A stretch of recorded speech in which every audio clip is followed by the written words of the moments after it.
Мындай адам өмүрүн алган үрөй учурган жол кырсыгы мопеддин айдоочусунун катышуусунда Бишкек шаарында орун алды. Видео тасмада көрүнүп тургандай, мопедчен курьер жолдун четинде токтоп турган Honda Odyssey үлгүсүндөгү унаага урунган. Ал учурда мопеддин айдоочусун бир багытта бара жаткан унаа тебелеп кеткен. Окуя болгон жерде курьер каза болуп, тергөөгө чейинки иштер башталган.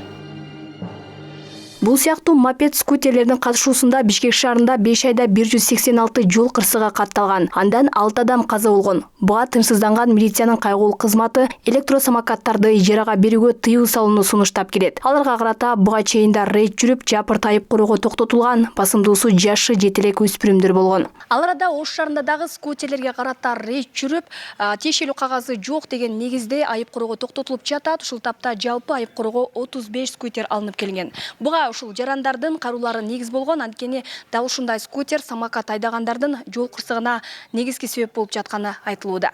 Текшерүү учурунда мопеддерине кошумча жабдык орнотуп алып, үнүн катуулатып айдагандар да аныкталган. Аларга карата тиешелүү текшерүү иштери жүргүзүлүүдө. Катуу ылдамдыкта унааларга жана жөө жүргүнчүлөргө тоскоолдук жараткан скутерлерге карата шаар тургундарынан да кайруулар келип түшкөн. Булардын катышуусунда жолдун кырсыктары катталууда. Мисалы, ар бир жумада 1ден 2ден түшөт. Адан сырткары белгисиз ушул жагдайда бирөөлөр сүзүп кеткен, бирок таба албай калабыз да. Себеби ал иш жерде каттоодо турбайт, же айдоочу көлүгү жок, же велосипедди өткөрө албайбыз, же мототранспортто өткөзө албайбыз. Ошонун негизинен биз атайын ишмерчилик түзүп, ушул рейдтин негизинде булардын баарын айып короого койдук. Бул 35 албетте аз, бирок бир 4 сааттын аралыгында 35ти бир эле көчөдөн кармап атабыз да. Адан сырткары азыр ошонун баардыгы айып короодо турат. Тиешелүү экспертизалар жыйынтыгы чыгат, ушул 49 кубтан ашпайт деген. Ошонун негизинде мыйзам чегине кое беребиз аларды. Калада скутер мопеддердин көпчүлүгү коомдук тамактануучу жайларда жеткирүү кызматына тартылган. Алар шаардын бир канча жерлеринде ижарага берилет. Бирок тиешелүү кагаздары коопсуздугу эске алынган эместигин билдиришет. Мыйзамга өзгөртүү азыр талап кирип атат. Ошол М категория же болбосо А1 категория болуш керек. Ошону биз туура колдойбуз. Себеп дегенде негизги ушул адамдын өмүрү болуш керек да, кымбаты.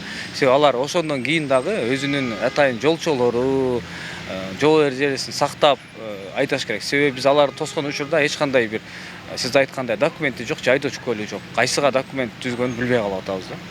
Акыркы учурда шаарда скутерлер, мопеддер көбөйүп, айрыкча түндөсү шаардыктардын тынчын алууда. Ага катар жолдо унаа айдоочуларына жол эрежесин сактоодо таасир этүүдө дешет. Мындан улам жол кырсыгына учурап калган жагдайлар жок эмес. Основном тротуарларда жүрөт. Негизиненчи ага официальный документ ойлоп чыгарыш керек да, документи негизине берсин. Кырсыктын баары чыгып атат. Чыгып жөө жүрүүчүлөрдөн неме атат, машиналарды тип алып атат. Бирок жаратат кээдечи. Эшик задний видте бир карасаң бир жок болот да, эшикти ачсаң эле внезапно келип эшикти сүзүп.